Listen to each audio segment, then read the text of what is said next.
This episode is brought to you by Portland Distro.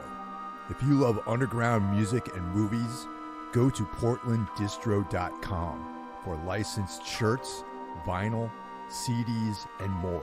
Go to portlanddistro.com. Plug in the discount code MikeHill666 for 15% off at portlanddistro.com.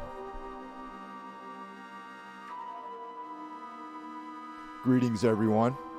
Welcome to the pilot episode of Long Shadows, a new show that is going to be living on the Patreon stream. What is Long Shadows exactly? It's a show that Ralph and I are going to co-host together, that is going to be dedicated to weird fiction and the associated philosophies that accompany that style of writing. So, Ralph, how are you doing? I'm doing fine, Mike. Thanks for having me again. Hello, everybody out there. Hope you're doing fine and you had a good start to the new year. And yeah, excited to go into this new format of ours. But before we get going, I want to thank everyone that joined our brand new Patreon, which we just launched. And I have to say, I'm very humbled by the success of this endeavor. And I'd like to thank everybody that joined. I'm going to read off the name of the recent patrons that joined us. Thank you to Nick, Martin, Edward, Ed, James, Brandon. And that's Brandon Legion, by the way, of the Horror Wolf podcast. Just want to single him out. Kent, Dave, Christopher, Charlie, Stefano, Mike, Quentin, Philip, Dave, Joe, David, Scott, Braden, and Retta. Okay, now, mostly guys, but I'd like to thank Retta for joining to be the second lady to join the squad. So, but still mostly dudes. So that's all. That's cool. Still, you know. Welcome to the cis male podcast. But yeah, you know, I have to say that we got a pretty good spread of people from across the globe, though. You know, it's not just all people from Jersey or something like that listening to the show. So I'd like to, you know, say welcome and thanks. Yeah. Also, the interactions on the Instagram are getting more. So we'll see you there, and we'll read your comments. We'll get back to you, and thanks for reposting our stories, mentioning in your stories. It's always appreciated. It's you know, the podcast game is big, and there's a lot of stuff out there for everybody. So giving us your time is really a cool thing, and spreading the word. That's pretty much how this works. If you like it, spread the word, tell somebody, and then Mike can continuing with Everything Went Black, and I'll tell him like co-host, which is fun, and I love it. And yeah, thanks for everybody who shared love out there and gave like love for the content we produce. And I mean, it's still like it's still Mike's podcast, don't get me wrong. I'm just like a guest now and then, and I'm happy to be here. But it's yeah, people seem to like what we do. And I mean, Mike, you've been doing it for 10 years, so it's cool that there's more attention to it now. So, yeah. Well, I mean, you know, it kind of ebbed and flowed. Like, there was definitely a lull when I was hosting Metal Matters because that was taking up most of my time, and you know, that was a pretty good experience. But now there's been like a part two, like a chapter 2 to the podcast since I left Metal Matters and put my energy into doing this. You know, but also I want to mention that the proceeds from the Patreon every quarter, I'm going to be donating the monthly proceeds. And I found a literacy, you know, organization that I want to donate the first money to, and that's called Reading Partners. And basically, what it is they have partners that identify students that are 6 months or more behind their grade level in reading, and then they send out a volunteer, like one of these, you know, people, to go out there and deliver individualized one-on-one tutoring twice a week for 45 minutes each to follow like a certain curriculum tailored to the student. And that continues until the student becomes a confident reader. So I went into this, mainly because it's it's altruistic for sure. Like I want people to succeed in life, and one of the biggest things that will hold you back in life is if you don't know how to read. Now we all take that for granted. The idea that we can look at a page and have these symbols on it, interpret what those symbols mean, and have our minds create an image based on what we're taking in through our eyes. We take that for granted almost every day, I think. And there are some people out there that don't have that skill. And imagine what kind of disadvantage you might be at if that's you. So that's my first thing. I thought about doing an animal. I love animal. I'm an animal lover, but my thing is like if you need to know how to read before you can take care of an animal, in my opinion. So so that's it. And then also, of course, there's like the vitriolic side of me as I observe so much ignorance in this country and the world. And let's help those people, man. Let's let's try to like eliminate people out there who get all their news from YouTube and actually encourage them to read and expand their minds. So that's my my mission statement here. That's awesome. I think that's a good cause to donate to, and I'm all about that, and especially like what you said about like supporting animal stuff in the future. I'm a big animal guy too, and I think that the thing you just mentioned, our regular listener Danny, my good friend, she will totally back that, because when she and I got our first two cats, and we had shit ideas about this, we had no idea and did so much wrong. I mean, we didn't mistreat them, but like we could have done stuff better. And then she studied cat psychology, and what we learned about this, and now she just adopted the dog Titus, and she reads a lot of books, and you can treat people better, you can treat animals better if you know what you're doing with, and reading is like a huge skill. So good, tipping my hats to both these causes, and glad to be part of it. So yeah, you could be part of this if you join the Patreon, and you can go either to the Everything Went Black Media website, and there's a pop-up that will take you to it, or you can look us up, Everything Went Black, on Patreon. And you can join for $1. That's it. And $1, $5, and Ralph and I discussed maybe doing some higher level contributing.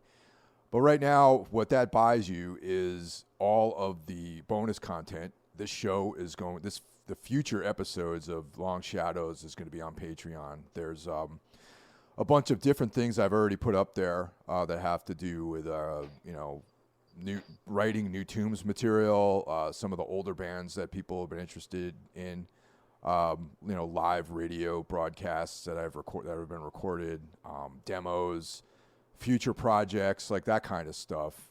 That's all on there.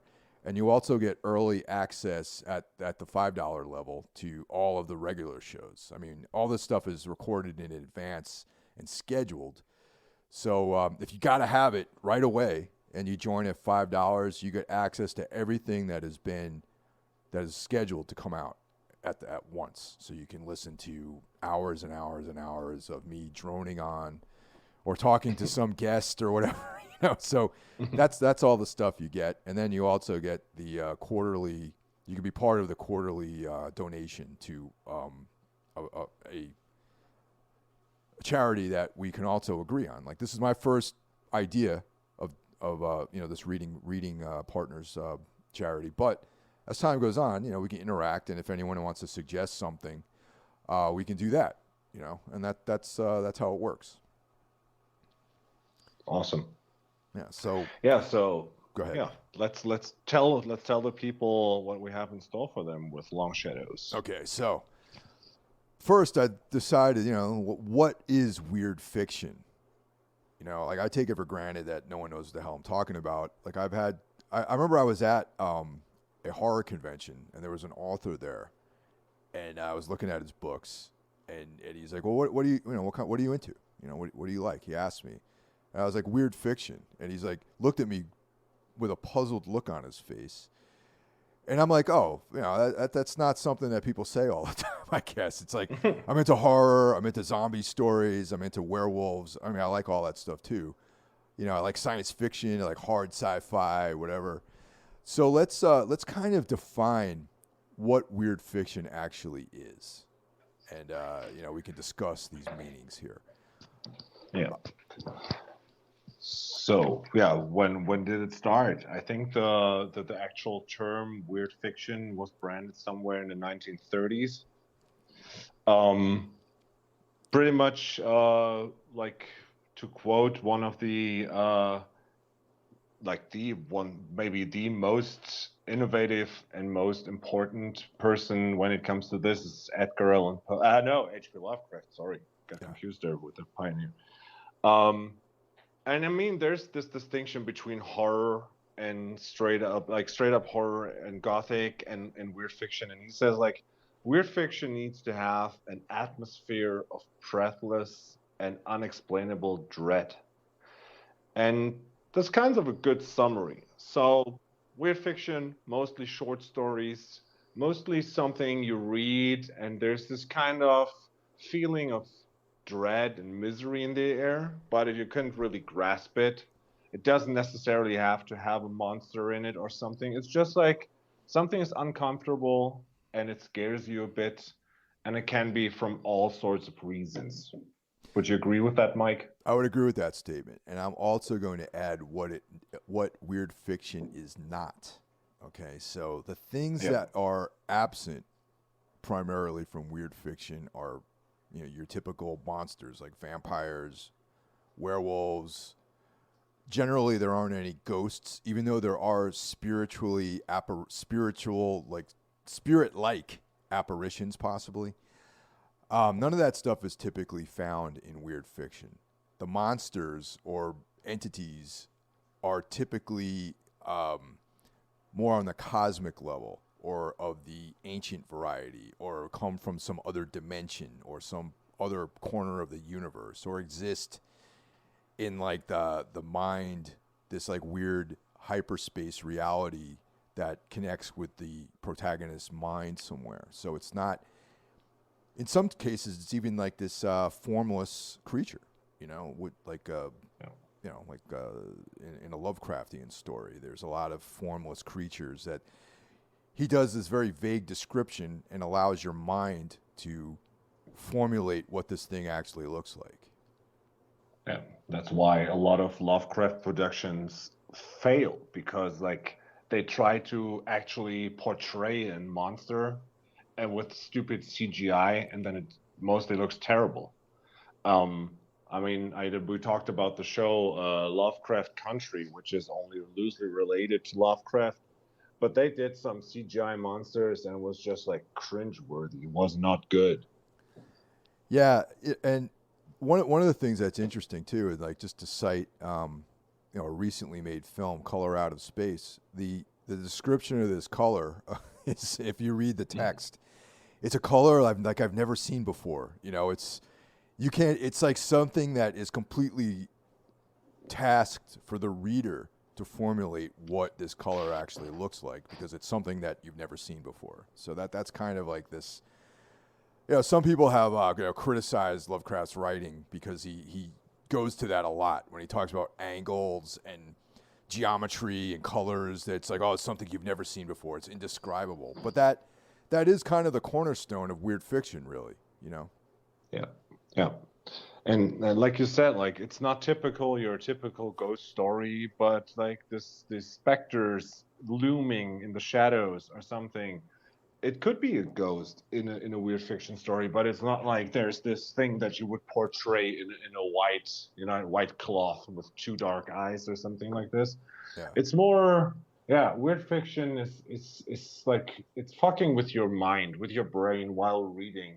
And that's what got me into it in the first place. I mean, as a young kid, you grow up with stuff that is like actually visible. I don't know, like, who decides if you're more the hero or the villain guy.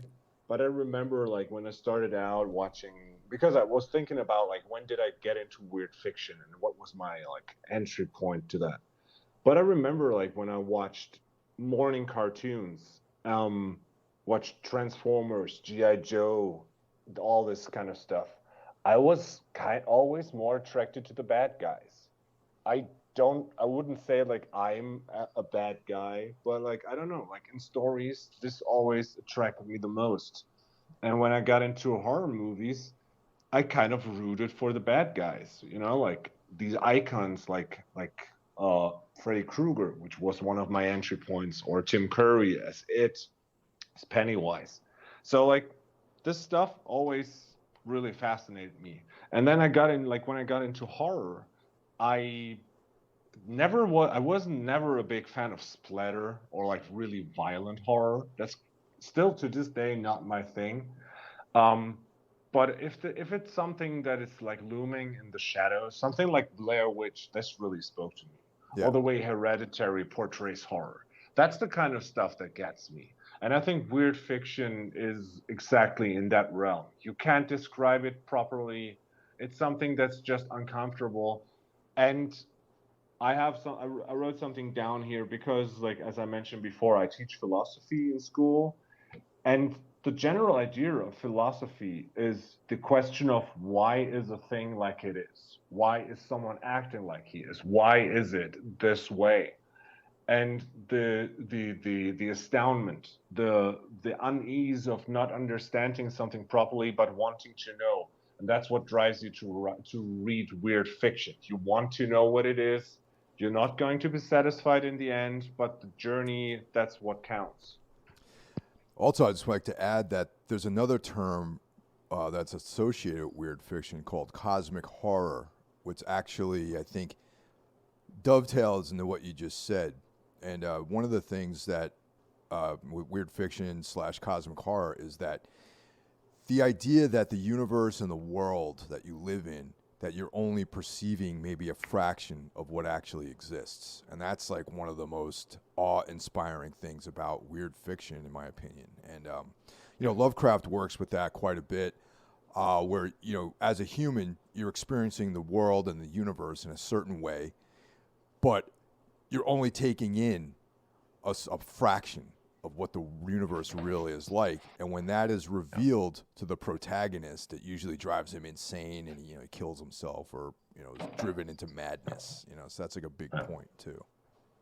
Yeah, and it's almost social criticism if you want to portray it like this. If I look at my job as a teacher, I have a curriculum which is like constructed by the state. This is the stuff mostly enforced by the industry. This is what we want to have in the people leaving school so they can be a worker ant.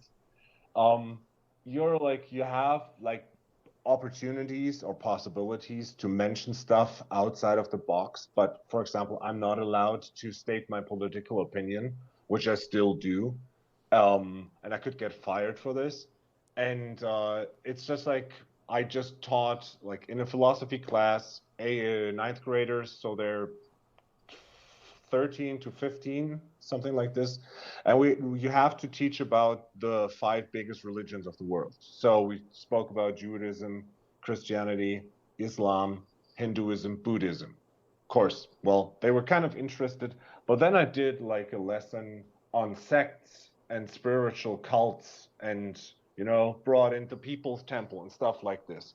And these kids were so fascinated that something like this could happen. And that's like that's what I wanted to hear when I was younger, when I found out about this. And they're like, so they got more out of the idea of what religion is and can be, like to drive people also crazy and also to give them security.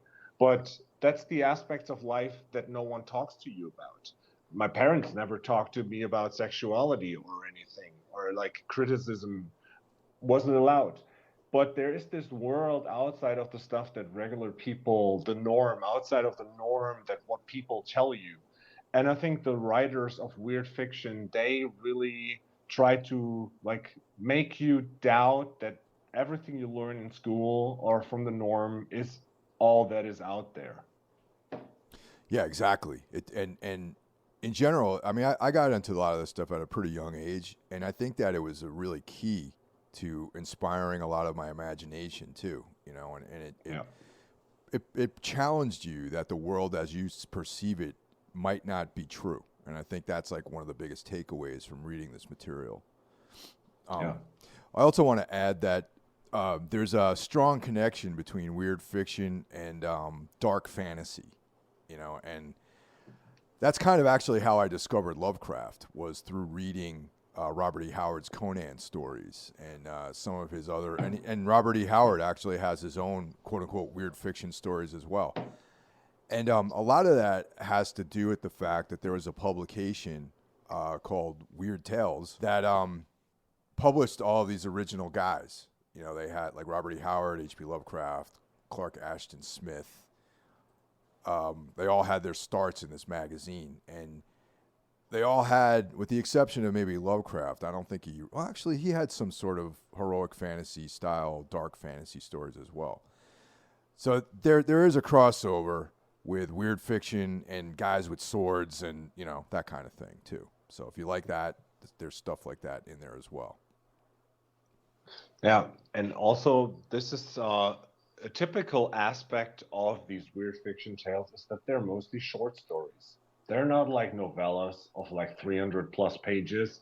They're short stories, and it's a format that I came to appreciate like early on. And it's just like if you commit to a book and you're halfway through it and it starts to get boring, the question's always like, will I finish it now, or do I just like put it away?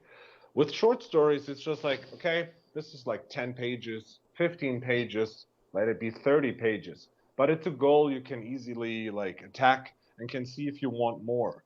And kind of like this, the boom of the TV shows are like that TV shows are more popular than movies. It's because you commit for one episode and you can decide if you want to go on. And now with these, I mean, I never had a Weird Tales magazine in my hand. I just know them from pictures. I saw them on the internet. There's some compendiums that you can buy, but I've never had one. But nowadays, there's like weird, some kind of like ghost story compendiums where you have stories by M.R. James or a Lovecraft story or a Poe story or the Gotti story in one book. Like people do this, and I think that's cool because it's I would compare it to what we talked about earlier. You buy a CD of a death metal band, and you see these 5 guys looking the same, but they have like different shirts on, and in their thanks list are 25 other bands. And then you check them out, and this universe opens up. And with these books, it's like you read something, you maybe dislike James, but you find your home with Ligotti, and then you go on to read Ligotti, and then you find something out in another book, and like it spreads. You have time. You can choose your own path. Yeah. Well, another added bonus is that Weird Tales is back in action. Actually, it's being published again, and I have two issues of it on my Kindle that I've read, and it's great. Like I've read some of the collected editions of the tales, and I discovered some other writers aside from the original ones that I knew about. And this really is, you can go on Amazon and find Weird Tales and just get the Kindle versions if you want for relatively cheap. But yeah, Weird Tales was founded in 1922, and it definitely was like the gateway for a lot of these writers to find an audience, and there was a couple of other magazines from that time. One was called Strange Tales, which is like not a very imaginative, and there was another one called Unknown Worlds, which that title, I've never read any issues of Unknown Worlds, but I'm like, that sounds like very, very enticing to me, if you ask me, Yeah. Yeah, it's like here. I remember when I was younger, and and that's crazy because like doing research and thinking about this episode, I checked and it's still there. Kind of like the Weird Tales you talk about.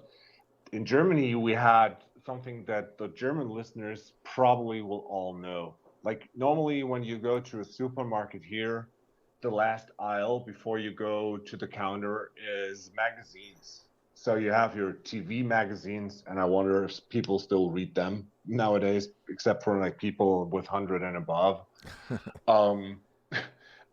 you have like your kitchen magazines, sports, newspapers, and shit. And there's always this like, okay, music magazines, which was always interesting to me when I was younger.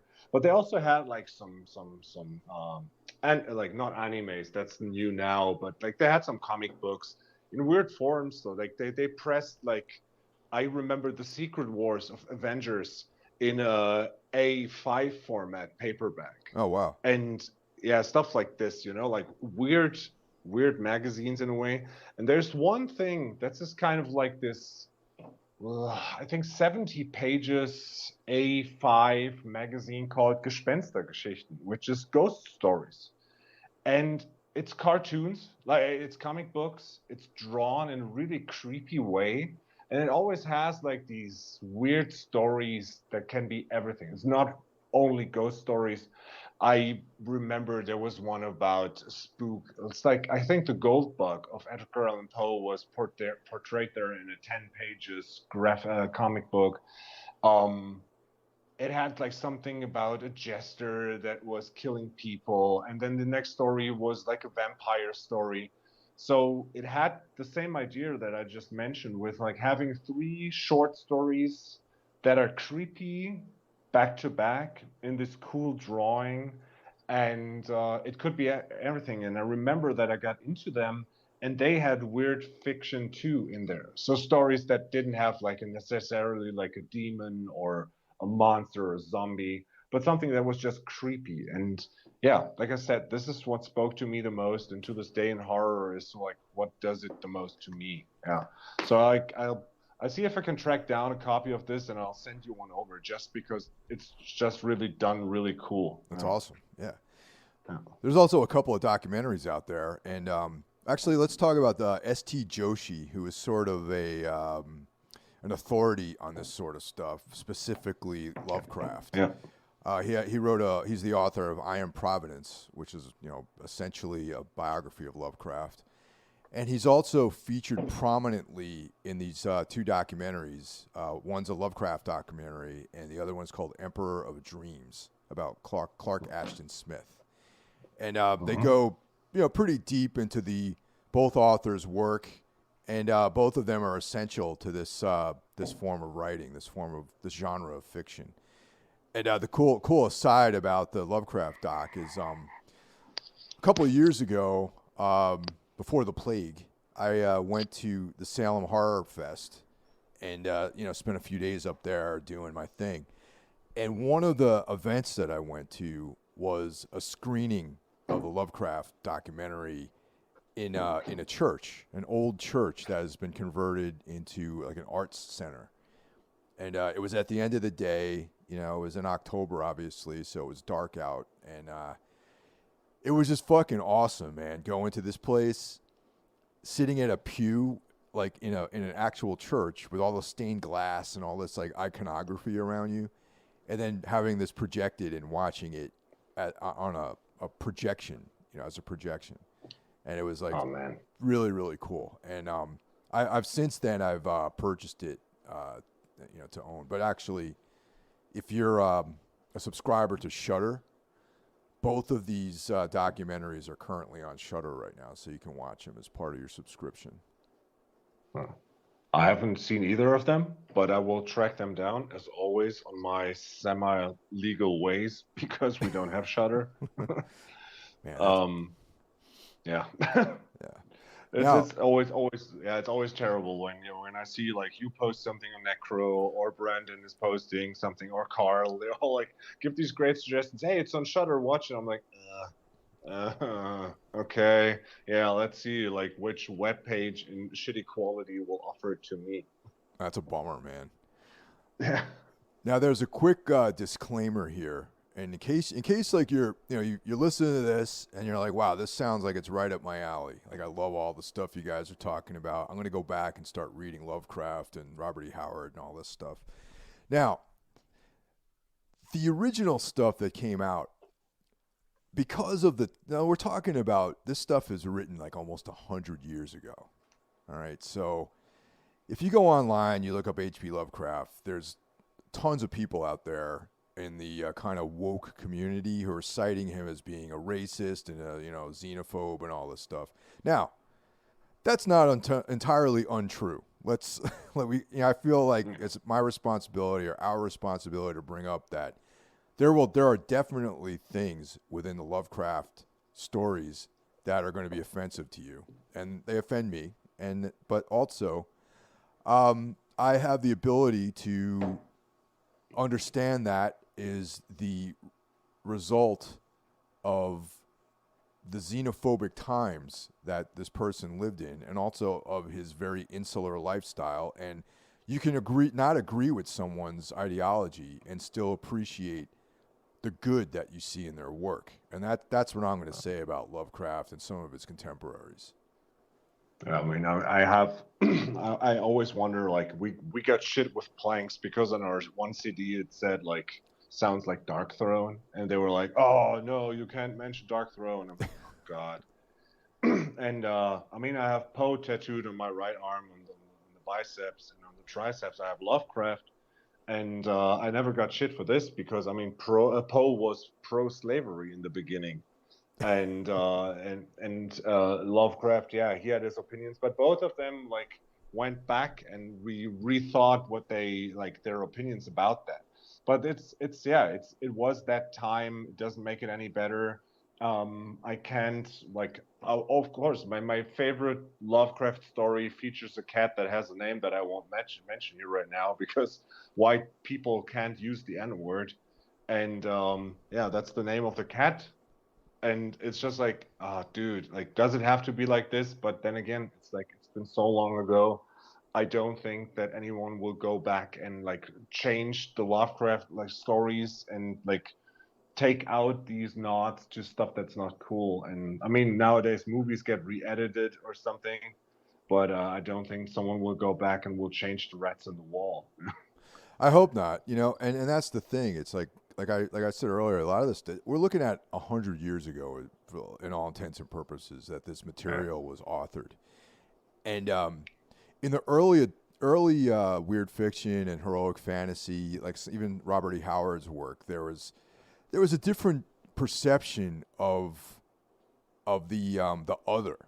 There's always like the other, like another race of creatures, or something from a different universe, or the Shoggoths or something like that were different, and there was like this animosity or suspicion of, or even in Dagon, in Shadow over Innsmouth, like the fish people that live in that town, like they're different. There's like a different thing that these days people they interpret that as the fear of other cultures or other races and things like that. But I mean, sure, I totally accept other people's interpretations of it, but also at the end of the day, you're reading a story about a town filled with fish people. You know what I mean? It's like, let's not read too deeply into that on a socio-political level, and just enjoy it as like a horror story. Yeah, and again, like if you feel offended by this, which is totally okay, if you are, then don't read it. It's I don't know. It's so hard. That's a discussion I always try to avoid because it's got like it's taken like the whole cancel culture and woke cultures. It's difficult. I can sometimes understand them. Sometimes they just go too far. I mean, I mentioned before on the podcast, I was victimized by this myself. Better like my band, and it's just like sometimes you just think people get stuff wrong. And I think like you said, like if you want to find something offensive in stories, you can find. But dude, is there anyone out there who's not watching the old James Bond movies and thinks like this wouldn't fly nowadays, but they still watch them? I think that's just it's a sign of the time, and it's good that it's changing. And I guess there will be weird fiction.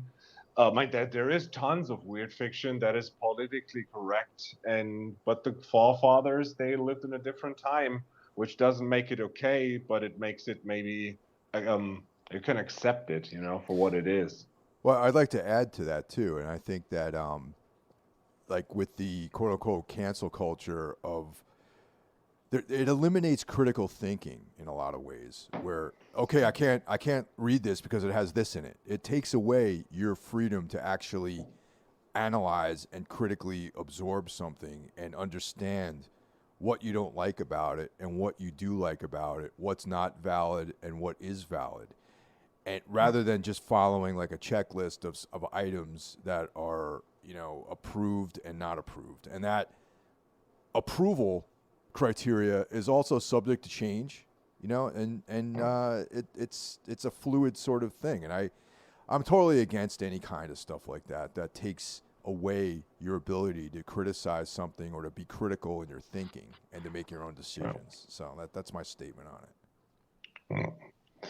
But yeah, man, like what we're doing right now for people listening out there, this is pretty much what our idea about the Long Shadows is, that we will take the stories, we will talk about the stories, but it will be more than just like, so this is what this is a summary of the story, and hope you like it, go read it. Like we will go into things that we found in reading these stories, our interpretations, and also like connecting them to our own lives, because mostly the stories that resonate most with you are the ones that have some key element to it that you're afraid of, or that is important to you. That's why, for example, I will always back the two, like the proper Blair Witch movies, not the weird second one from the 90s, because it's just like, dude, when I go through the forest alone and there are rocks like making sounds, I will piss my pants because it's fucking scary. So this movie works for me. That's why I like to watch it. And this is like, the stories that we will talk about have some kind of connections, why we like them so much, and we will discuss that. And what we got as feedback is that people enjoyed most when we drift off into a more philosophical space and talking about the political stuff like we did now, or like cancel culture, but also other things. That's part of the deal here. So if you're enjoying what you heard so far from our ideas, Long Shadows might be right up your alley. Well, real quick, you mentioned the Blair Witch Project, and now there's also another adjacent subgenre called folk horror, which is all the rage these days. And yeah, there's definitely some crossover with that. And you know, Arthur Machen and Algernon Blackwood, Blackwood being one of the godfathers of weird fiction, specifically his story, The Willows. Can kind of like have a foot in both worlds of weird fiction and folk horror, and you know maybe we'll dedicate a whole episode to our favorite folk horror stuff too. But I feel like that almost is more of like a cinematic genre as opposed to a literary genre. Yeah, but it's still like, if you go back to the roots of weird fiction, it was like I also an idea to clearly distinguish yourself from the folk horror aspect. That's why like someone referred to as tentacle stories, because in traditional European folk horror, tentacles didn't play a role, but in a lot of the cosmic horror, tentacles, you know, I mean, for Lovecraft definitely, but then also in other weird fiction stories, like these other elements play a role. So they try to distinguish themselves from folk horror while certainly having key aspects of folk horror in it. If you read like some of the Lovecraft stories about desolate towns in the middle of the forest having weird rituals, that's all folk horror all the time. Oh, totally. Yeah. Actually, you know, it's funny. We talk about Poe, who is definitely one of the godfathers of weird fiction, but I'd like to make a connection between him and Thomas Ligotti, because when I first started reading Ligotti, his style of writing is very reminiscent of Poe. Yes, I can see that. I'm a big Poe fan, and when you turned me on to Ligotti, I really saw the same thing. It's easily accessible. It's not like, because as for me as a German that is good in English, to read Lovecraft in English is a task. So I will have to look up some words because it's really difficult. Poe stories, not so much. They're easy accessible, and Ligotti, the same thing. because I think like the main idea of Poe, and we'll get into this when we talk about a Poe story, which we will do at some point. Um, he trimmed the fat out of stories. He said like everything that's not necessarily will be cut away from stories. That's why it's short and it's on point, and what you read is what you need to like think about it. Actually, it's Poe is reminiscent of one of my non-horror favorite writers, and that would be Ernest Hemingway. They both have this very terse, almost laconic style to their writing. Yep. And I also want to add that even as an English-speaking person, reading Lovecraft is still a task. You know, a lot of his stuff Okay. is very, very, very. It requires a lot of attention. That's shall I say? Yeah. Yeah. Yeah. Glad. Then I feel better about my English. Oh no, it's not just you, man. It's like as a young kid, man. I remember I think I started reading Robert E. Howard. Maybe I was like 12 or 13, maybe. And like I'd read the Conan comic books before that, and Savage Tales or Savage Sword of Conan, the black and white. They would also have Howard's other characters, like Bran McMorn was always a big, second feature. And that's when I discovered the name H.P. Lovecraft. And then I went down to the book and record store in my hometown, which I've referred to many occasions. They had a huge section of fantasy and horror. And of course, I found those early editions that came out in the 80s with all those Lovecraft stories. So I bought a few of those. And I was like, man, this is like almost like reading J.R.R. Tolkien. There's like a very, like the reading. And maybe that's what was good for a young kid like that, to have to struggle through a lot of that stuff. And it built up my vocabulary and increased my reading skills and that sort of thing. So yeah, it's very difficult.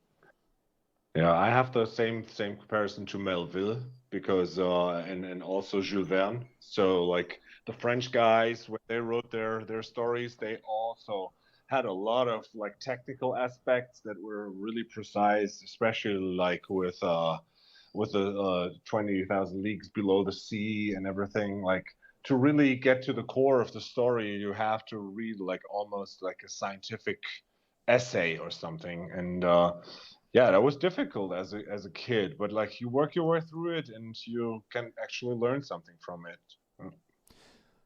So if this interests you at all, we're going to be doing these episodes semi-regularly. I'm not going to commit to like a monthly type of thing, but we're going to be doing this because both of us love the genre, and there's been some interest expressed for us to get into this kind of material from the Patreon subscribers. So this is going to be on Patreon. And so, Ralph, what's going to be our first episode about? What are we going to cover on our first episode? Okay, so before I tell you guys out there what we do, again, our not our bag, but like our we want to ask you to contribute. So if you have weird fiction tales and stories that you think are worthwhile, just let us know in the comments. Hit us up, write us a mail or something. We're always interested in your favorites. And we thought about like, okay, where do we start? And if you look up weird fiction on the internet and like for definitions, it's always the same thing. There's one word that's pioneer, and pioneer has 3 letters in it, and that spells Poe. And yeah, so what better way to start with Poe? Better start with Poe. So that's an actual sentence. And we thought about like, okay, of course, everybody knows the classic stories of Poe, and we could start with one of the classics. But we decided, and that's because, yeah, there's a philosophical aspect that we instantaneously had in mind that we will talk about. The first story we're going to approach is The Man of the Crowd. The story from 1840. It's a 7-page short story of Poe. If you haven't read it, we highly suggest you do. It's probably cool to read the story before you listen to the podcast episode. But yeah, this will be our premiere Long Shadows episode, Edgar Allan Poe's The Man of the Crowd. So there you have it. And, thanks for listening. And if you're interested in this stuff, check it out on Patreon.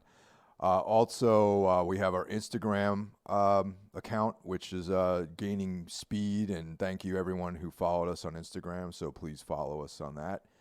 And yeah, if you dig this episode, please share it. Give us a review. It helps our visibility. And I thank everyone for listening. So talk to you next time.